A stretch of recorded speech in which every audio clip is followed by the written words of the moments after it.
이 족속이 붙잡은 언약의 비밀입니다.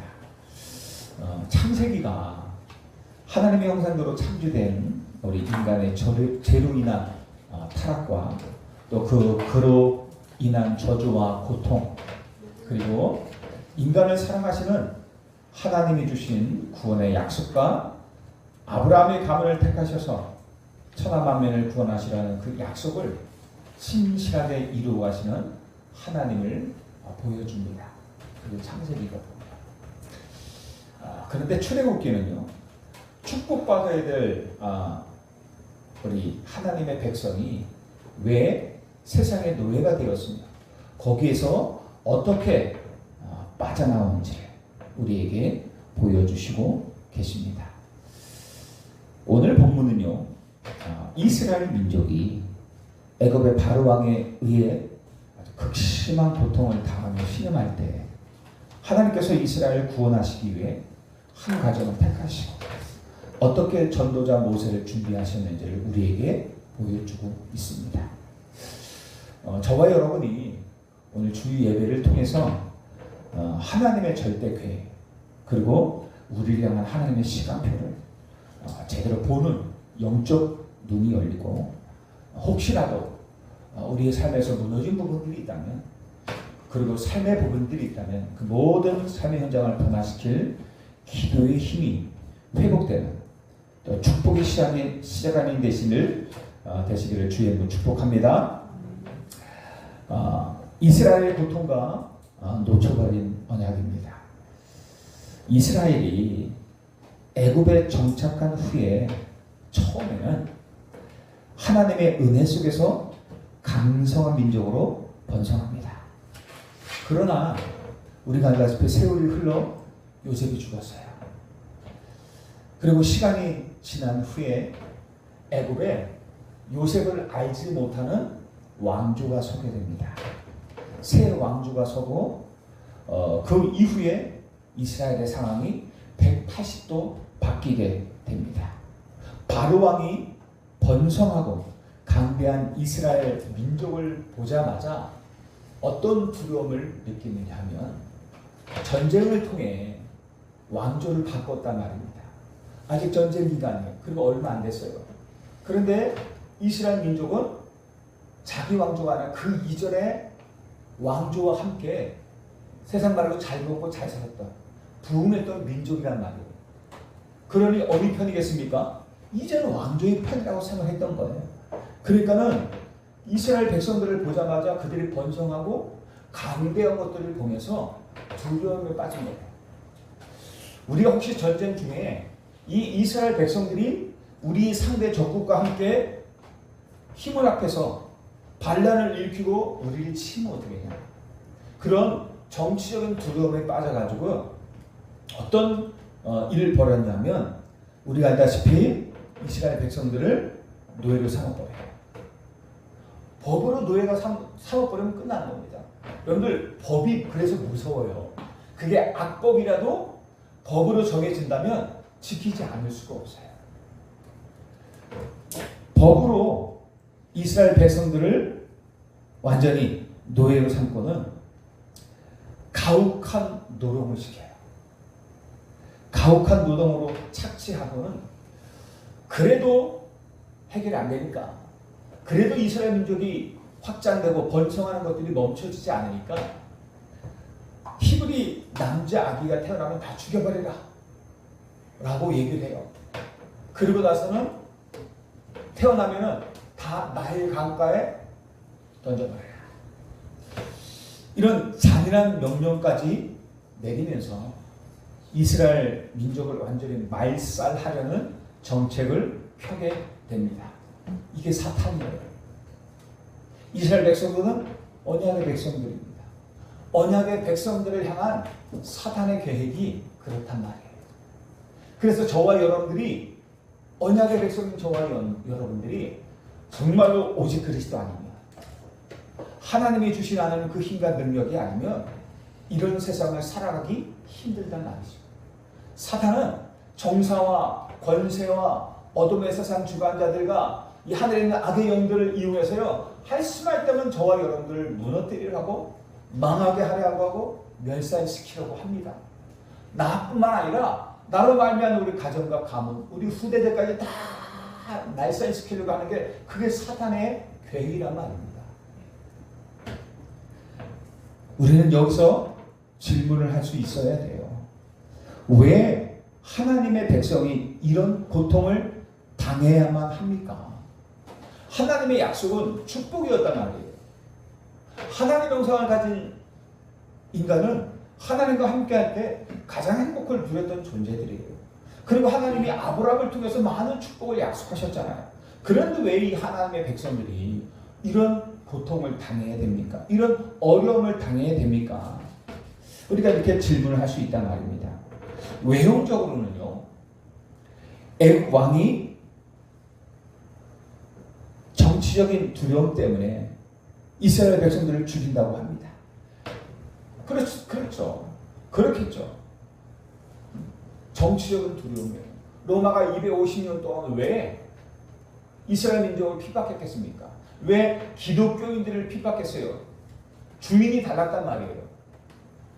로마의 가이사는, 왕의 이름이 가이사 아닙니까? 가이사는 자기가 주예요. 자신이 신처럼 군림하고 있단 말이에요. 모든 로마의 정치가 미치는 모든 곳에서는 자기가 신이 돼야 돼요. 그래서 주란 말이에요. 자기가 주인이고 주란 말이에요. 그런데 기독교인들이 누구를 주라 그래요? 그리스도. 예수를 그리스도니까 다른 주인을 섬긴단 말이에요. 이게 반란의 무리로 보는 거예요. 대적의 무리로 보는 거예요. 그리고 나서는 본격적인 핍박이 시작되잖아요. 물론 그거 하나만 이겠습니까? 근데 그게 누구 역사예요? 서단이거든요.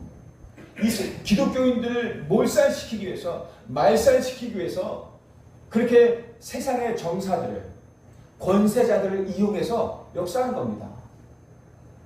그리고 어두운 현장에 있는 이런 나쁜 사람들을, 범죄자들도 이용하고요. 그리고 하늘에 있는 악령, 우상, 무속, 미신, 점술, 그리고 여러 가지 것들로 역사하는 거예요, 사탄이. 그렇단 말이죠. 그런데요, 그 배경에 우리가 분명히 알아야 될 것들이 있어요. 이스라엘 백성이 절대 잊지 말아야 할 피언약을 잊은 겁니다. 정말 잊지. 창세기 3장 15절에 여자의 후손, 이 언약을 놓친 거예요. 하나님은요, 아브라함의 후손들이 400년 동안 이방에 개게 되어 그들을 섬길 것을 말씀하셨어요.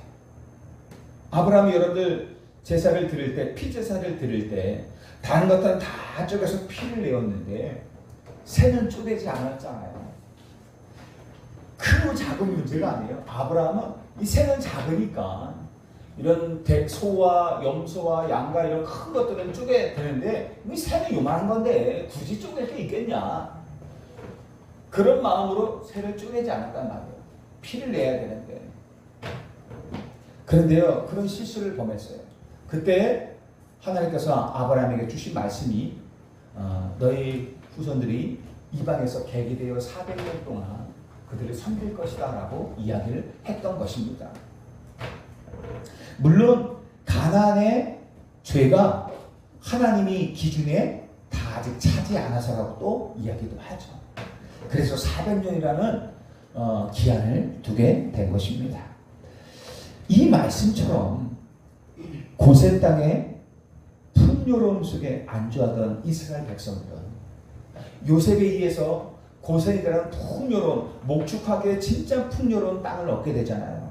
그것에서 어려움 없이 풍요로운 가운데 늘 안주하던 이스라엘 백성들은 점차 그 풍요로움 속에서 뭘 잊어요? 하나님 여호와를 잊어버립니다. 여러분들 우리가 풍요해 보십시오. 여러분들 잘 나가보세요. 장사도 잘 되고 사업도 잘 되고 여러분들 가정에 문제도 없고 돈도 많이 벌고 뭐 건강도 하고 안전하다 해보십시오. 우리가 오직 그리스도 잘 될 것 같습니까? 잘 안 돼요. 요즘도 금토일 시대 아닙니까? 그죠? 예전에는 주일만 놀았잖아요. 어느 날부터 이거 토요일도 놀더니만 이제는 금요일조차 놀자고 해요. 금토일 시대 돈 있어요. 건강해요. 있어요. 여러분들 금요일날 뭐 하겠습니까? 놀러 가는 거예요. 돈이 있는데 안 놀러 가겠습니까? 다른 사람들 다 가는데요. 그리고요, 엉뚱한 짓 하는 겁니다. 돈이 있으니까. 그래서 우리가 금토일 시대를 해야 될 이유가 거기에 있는 것입니다. 이런 거기에 안주하다가 하나님을 섬기는 것, 그리고 피연하게 본질을 다 놓쳐버렸어요. 제사도 놓쳐버리고 예배도 놓쳐버리고 피연하게 비밀 복음의 언약도 다 놓쳐버렸어요. 그리고선 어떻게 해요? 애굽의 문화와 우상에 젖어 살아가는 거예요. 세상의 풍요로움 속에 젖어서 살아가는 거예요. 그러면서 자신도 모르게 그것들에게 영적 노예가 되어가고 있었던 것인데 그들은 몰랐죠. 그게 동화되어 살아간 것입니다. 여러분, 우리가요 복음의 비밀을 대충 알고 형식적인 신앙생활을 할 수 있어요. 그냥 교회만 슬쩍 나오고 살아가면 돼요. 그런데요, 어느 날 그렇게 살아가면 어느 날 나의 삶과 우리 후대들은요, 세상 문화라는 거대한 그런 애국 앞에서 무기력한 노예가 되고 맙니다. 무기력하게 살아갈 수밖에 없어요. 어느 날, 지금은 안 그런 마트나 어느 날 그 세상이라는 애국이라는 어마어마한 세상 이길 힘이 하나도 없어져요. 거기에 동화되어 살아가면. 그래서 거기에 맞춰서 그 세상이 원하는 대로 살아갈 수밖에 없게 되는 것입니다. 무기력한 노예처럼 주저앉게 돼요. 사탄은요, 지금도 끊임없이 우리와 후대에게 할 수만 있으면 예배의 축복을 놓치게 만들어요. 그리고 복음의 광채가 비치지 못하도록 방해한단 말입니다. 말씀을 들어도 복음을 듣지 못하게 만들어요. 예배를 드리지 못하니까 말씀을 듣지 못하죠.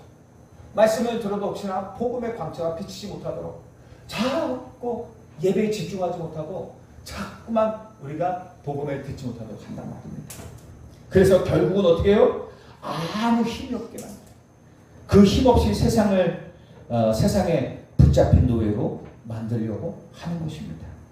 그래서 여러분들 절대 잊지 마세요. 제가 늘 말씀드리잖아요. 예배 실패가 무슨 실패예요? 인생 실패예요. 여러분들 예배는요, 단순히 하나님의 자녀는 예배 드려라 그 개념이 아니에요. 늘 말씀드리잖아요. 하나님의 형상대로 창조된 영적 존재인 인간은 하나님과 함께 할 때 행복해요. 아무 문제가 없어요. 그게 왜? 생명이거든요. 아무리 크고 비싼 물고기라도 저 깊은 물속에서 자유롭게 살아야, 물속에 살아야 자유로운 거예요. 행복한 거예요. 그 대단한 물고기가 물 밖을 떠나는 순간, 저 깊은 물에서 점점 벗어나는 순간부터 문제가 오기 시작하는 것입니다. 그래서요, 늘 잊지 마세요. 예배 실패는 모든 인생 실패의 시작입니다. 아멘. 예배가 실패되는 거. 그래서 제가 늘 말씀드리잖아요. 시험 들어도 예배 드리면서 시험 들어라.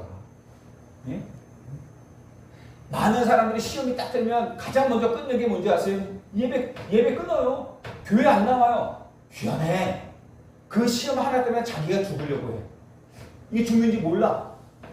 근데 그게 사탄이 100%, 300% 사탄의 역사거든요. 시험 들어도 그것을 이기려면 빨리 예배 속에 들어와야 돼요. 그래서 어떤 싸워도 우리 두 분이 막 인연아 전연아 되면서 머리 긋고 싸워도 예배 시간만큼은 예배 시간만큼 나와야 돼요. 서로 보기 싫어도 원수가 좀 씩씩거려도 이 칸이 바뀌어도 그래도 어쨌든 예배 드리면서 여러분들 힘을 얻어야 여러분들 그 관계가 빨리빨리 회복되는 거예요. 그래도요, 사탄은 별짓을 다 해요. 여러분들 어렵습니까? 어려움이 있고 위기 있고 갈등 있고 수많은 문제가 있어요. 그래서 사탄은 예배를 놓치게 만드는 거예요. 내 뜻대로 안 되는 거 어떻게 해요? 그렇게 만드는 거예요. 내 마음대로 안 되는 거 어떻게 해요? 그렇게 만드는 거예요. 왜? 영적 힘이 없으니까. 힘이 없으니까 내 마음대로 내 뜻대로 내 일대로 안 되는 일들이 자꾸만 생기는 거라. 근데 영적 힘을 가지고 있으면 그런 일들이 없어지죠. 무슨 일인지 이해하십니까? 그렇게 되는 거예요. 그래서 사단은 자꾸만 우리를 예배를 놓치게 만들고 복음의 강차가 비치지 못하도록 만들어요. 그리고 결국 아무 힘 없이 노예로 살아가게 만드는 것입니다. 세상의 노예로. 그렇게 따라갈 수밖에 없어요. 내가 힘이 없는 걸 어떻게 해? 어쩔 수 없는 걸 그 따라가야 남편이 가라 그러면 가야 돼요. 자녀가 합시다 그러면 가야 돼요. 그럴 수밖에 없는 거예요.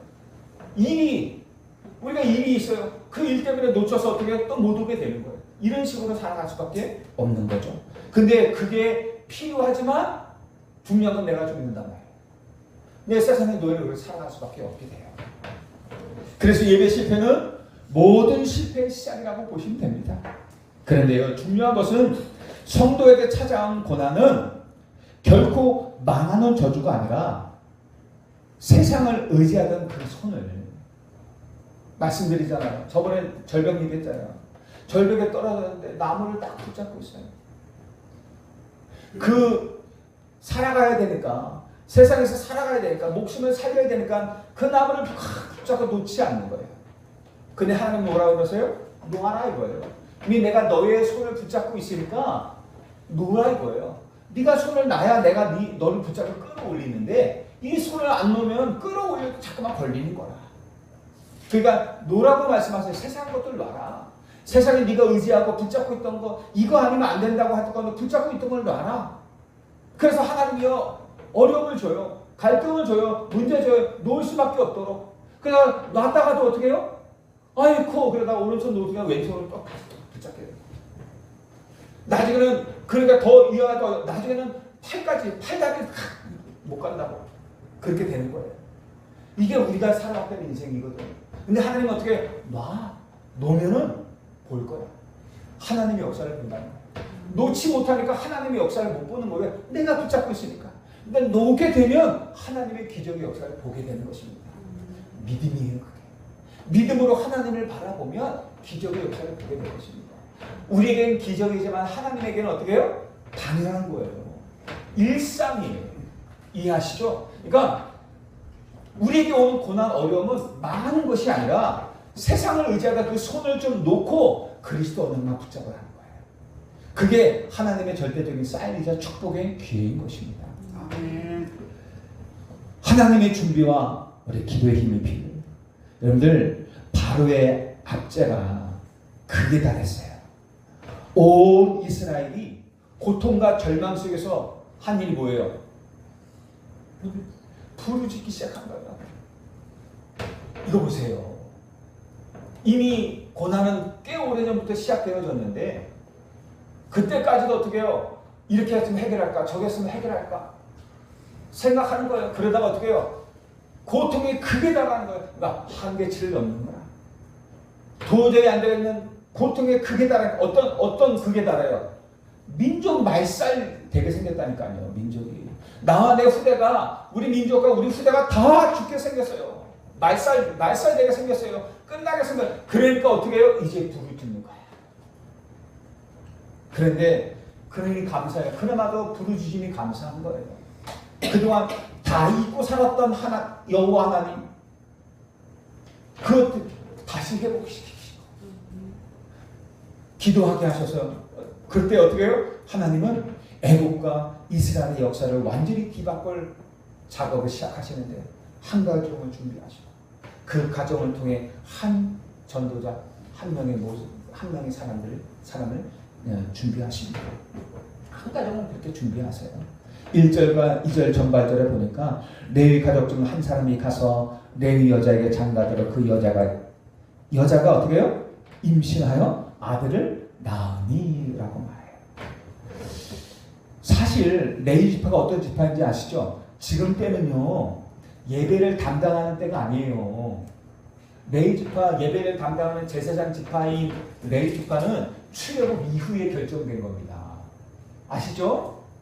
출애굽 이후에 레위 지파가 예배를 담당하기로 결정된 거예요. 아론과 모세 아론의 후대.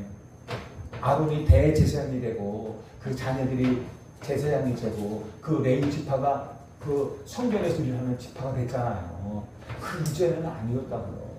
그런데 성경에 보면요, 이 레위 지파가 어떤 지파인지 아시잖아요. 예전에 야곱이 세겜에 있을 때 디나가 강간을 당했잖아요. 세겜 민족에게. 그때 디나의 강간으로 인해서 세겜 마을 사람들을 남자를 다 죽인 것이 누구예요? 그 친오빠 있는 레위와 시몬이라고 해요. 시몬과 레위. 그 폭력성이 어마어마해요. 그들의 분노, 폭력성, 엄청난 사람들이에요. 그래서 야곱이 죽을 때 예언을 했잖아요. 이 사람들 어떻게 될지. 어떻게 돼요? 너희들이 저주받을 것이다. 시몬과 레위에게 그랬어요. 너희들의 그 폭력성, 그 분노와 폭력성을 위해 너희들이 저주받을 것이다. 그래서 이스라엘에게서 흩어질 것이다. 그럴 정도로 대단한 사람들이었단 말이에요. 이스라엘 중에서 흩어질 것이다 너희들이. 그렇게 예언했어요 야곱이. 나중에 한번 읽어보세요. 창세기에 한 49장 정도 있어요. 읽어보세요. 야곱이 이때 그런 가문인데요. 그런 가문을 하나님이 언약을 전달하는 가문을 세우신 거예요.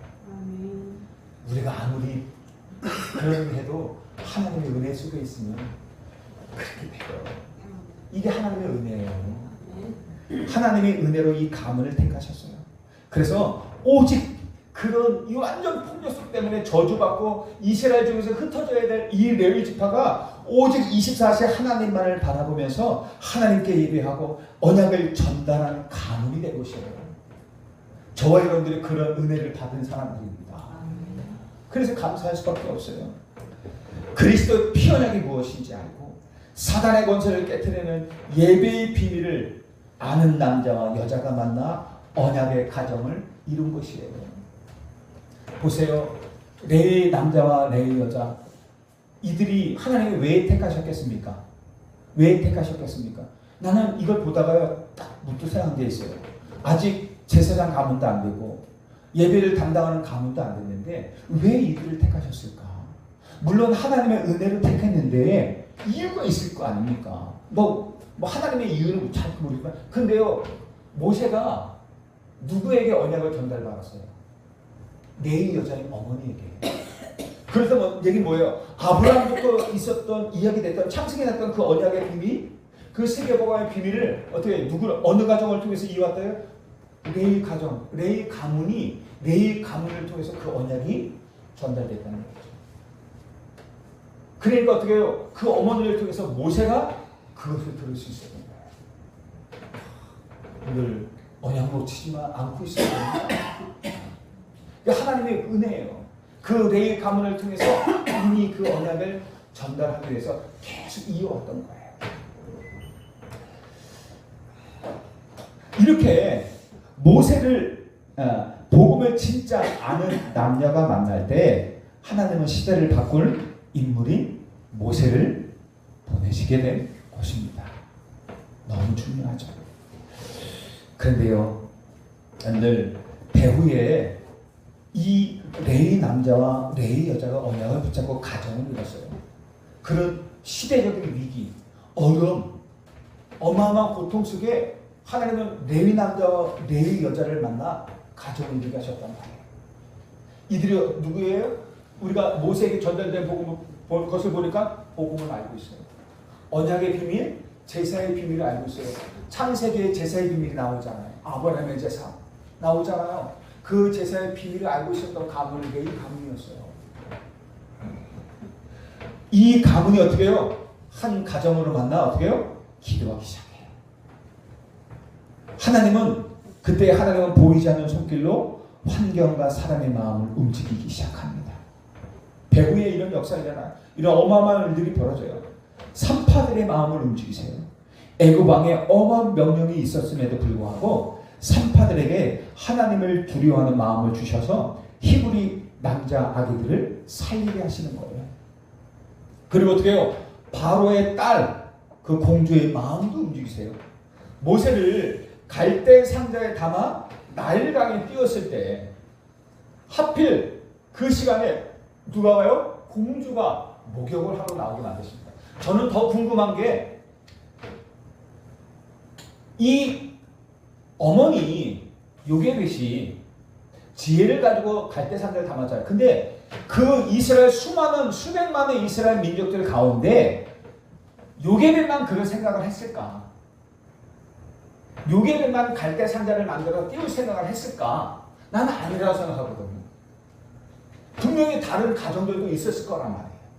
물론 그냥 던질 수밖에 없는 경우도 있었지만 별 방법을 다 썼을 거 아닙니까? 어떻게든 이 아이를 살리려고 해서 노력을 많이 했을 거 아닙니까?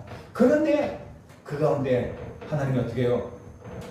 모세 어머니 요게벳을 통해서 갈대 상자를 만들게 하시고 그 많은 아이들 중에서 그 공주가 누구를 발견하게 만들어요? 모세를 발견하게 만든 것입니다.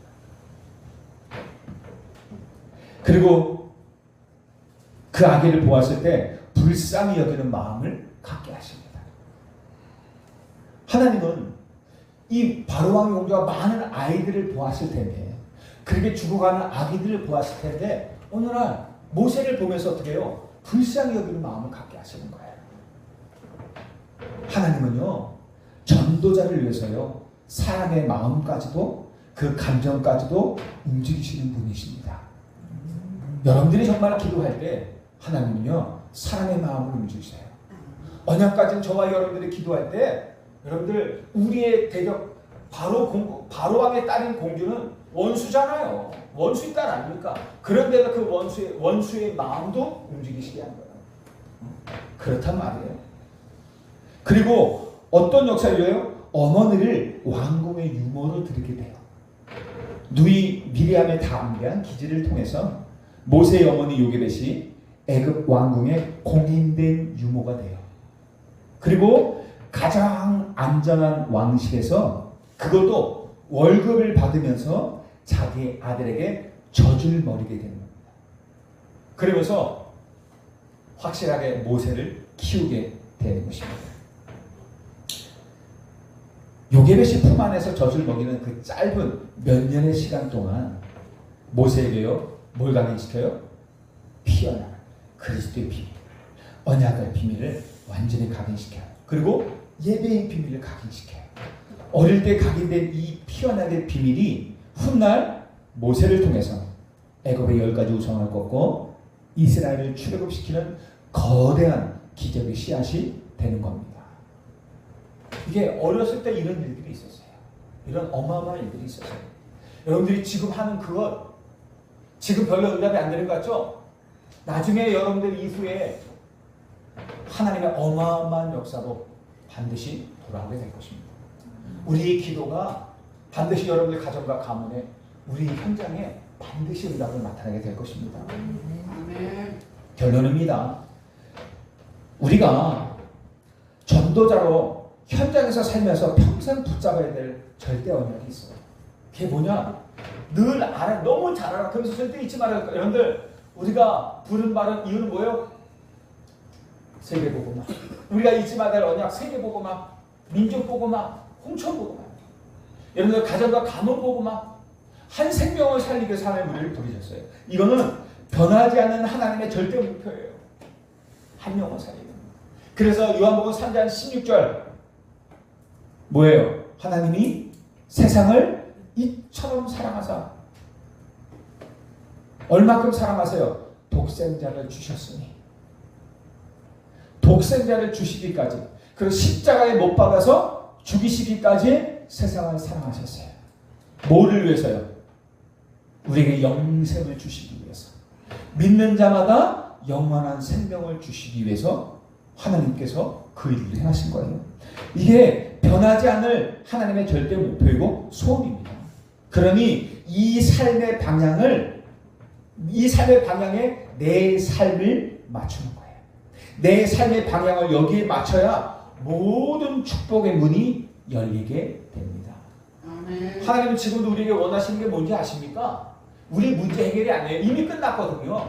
우리 문제는 2000년 전에 이미 그리스도께서 십자가에서 다 끝내셨거든요. 그래서 우리가 어렵다, 고통스럽다, 힘들다, 이건 문제 아니에요.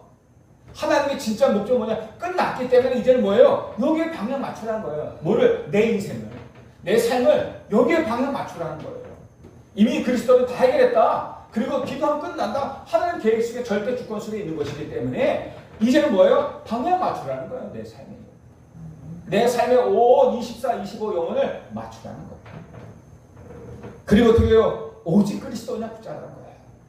세상의 윤리와 도덕, 인간의 노력은 다가오는 재나 흑암의 권세를 절대로 끊을 수 없습니다. 절대로 이길 수 없습니다. 절대로 꺾을 수 없어요. 오직 답은 뭐예요? 만왕의 왕 되신 예수 그리스도. 이 언약이에요. 여러분들, 우리 인생의 평생의 답이 누굽니까? 그리스도예요. 여기에 여러분들 완전 각인되고 뿌리내리고 체질돼요. 여기에 답을 얻으셔야 돼요. 왜 하나님께서 우리를 자꾸만 갈보리산으로 인도하시는지 아십니까? 왜 갈보리산 그리스도를 자꾸 말씀하시고 그곳으로 우리를 자꾸 가게 하시는지 아십니까? 거기가 답이거든요. 그 그리스도가 저와 여러분들 인생의 답이고 평생의 답이에요. 어떤 어려움, 어떤 문제, 어떤 고통, 어떤 일이 있어도 그 모든 것이 답이 그리스도예요. 그 그리스도에서 십자가에서 다 끝내놓으셨어요. 그 언약을 붙잡으라는 거예요. 그리스도 아니면 사단을 이길 길이 없어요. 우리에게 다가오는 문제, 흑암의 권세 이길 길이 없어요. 우리에게 오는 저주, 재앙 이길 길이 없어요.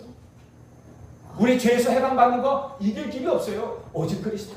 그래서 하나님은 우리 인생의 여정 속에서 가장 먼저 보내시는 곳이 뭐예요? 인도하시는 이정표가 어디예요? 갈보리산이에요. 거기서 그리스도로 네 인생의 완전한 답을 얻으라는 거예요.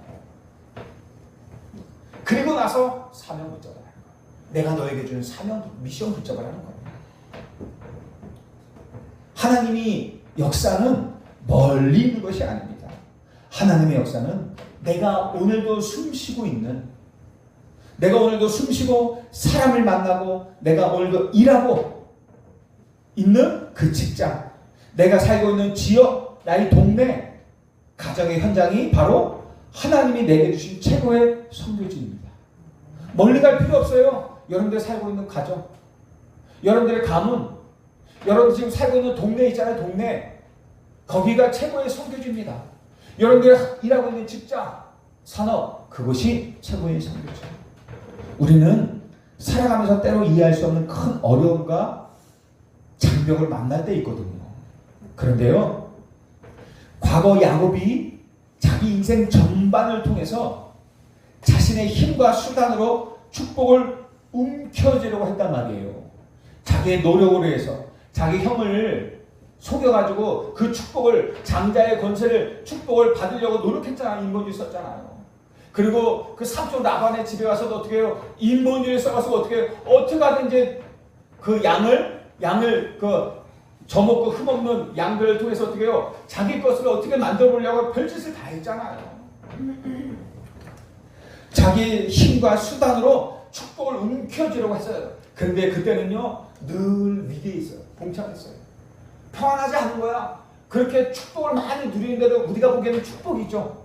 육신의 축복을 많이 받으니까. 그런데 그 속에서 자꾸 어려움이 계속되고 위기가 계속되는 거예요. 해결할 수 없는 문제들이 계속되는 거예요. 그런데요, 그런 가운데서도 그렇게 위기에 봉착하고 해결할 수 없는 모든 수단이 다 끊겨졌을 때 야곱이 어디 앞에 섭니까? 다 보내요.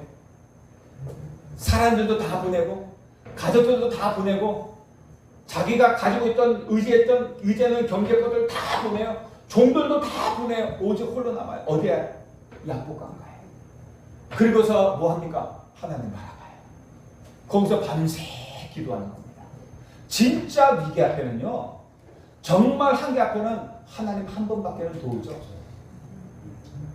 여러분들 보세요. 지금 혹시나 내가 조금이라도 의지하고 있는, 또 의지하고 싶은 돈이 있습니까? 결국 여러분들 정말 한계에 섰을 때는요, 아무것도 도움이 안 돼요. 오직 하나님 한 분밖에는 도움이 안 됩니다. 거기에서 밤새 기도하다가 뭐예요? 하나님의 약속을 하고 하나님이 나를 축복하신다고 했지 않습니까? 예전에 내가 도망쳤을 때 그 베델에서 하나님 나를 축복하신다고 약속하셨잖아요. 하나님이 내가 너와 함께하고 너를 지키고 너를 복주겠다고 약속하셨잖아요. 그리고 지금 이까지 했었잖아요. 하나님 그 약속을 지금 성취시켜주세요. 하나님 나를 축복하시고 내게 약속하신 것 그대로 이루어 축복하시지 않으면 나는 절대 못 갑니다. 나는 이거 못 놉니다. 밤새 스님했잖아요. 천사와 함께. 나는 이거 못 나요. 환도뼈가 부러지면서도 못 나요. 이게 야곱의 모습이었어요. 그렇게 밤새 하나님의 약속을 붙잡고 기도하다가 이스라엘, 하나님과 겨루어 영적 승리자라는 이름을 얻게 됩니다. 야곱의 인생이 어떻게 하든지 움켜쥐고 어떻게 하든지 노력해서 빼앗고 움켜쥐고 그리고 속이는 자, 이런 야곱이 하나님과 겨루어 이긴 영적 승리자가 됐단 말이에요. 영적 서비스 됐다는 얘기죠. 아멘. 가장 영광스러운 새 힘을 얻은 것입니다. 우리가 어려움 속에서 낙심하지 말고 언약을 붙잡고 기도의 힘을 회복하는 순간에 영적 이스라엘인 여러분을 위해서 하늘 군대가 동원될 것입니다. 배후의 모든 흑암과 저주가 결박될 줄을 믿습니다. 우리가 대강 신앙생활을 하면 우리와 우리 후대들은 세상 문화의 노예가 될 수밖에 없어요. 여러분들 분명히 알아야 됩니다. 그러나 오늘 우리가 예배의 축복을 회복하고 기도의 힘을 얻는다면요, 하나님은 우리를 통해 무너진 현장을 살리게 될 것이고 우리와 우리 후손들을 이 시대의 치유와 영적 지도자로 세우실 것입니다. 오늘이 바로 그 기도의 능력을 회복하는 응답의 날이 되시기를 주 예수 그리스도 이름으로 축복하고 기도합니다. 하나님 아버지, 영적 노예 상태에 빠진 이스라엘을 구원하기 위해 레위 족속의 가정을 예비하시고 기도의 비밀을 통해 모세를 키우신 하나님의 완벽한 계획을 찬양합니다. 오늘 예배드린 모든 성도들이 그리스도의 피언약을 온전히 누리게 하옵소서.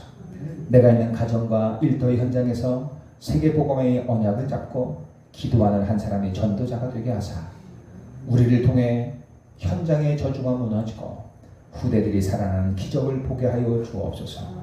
예수 그리스도 이름으로 기도하옵나이다. 아멘.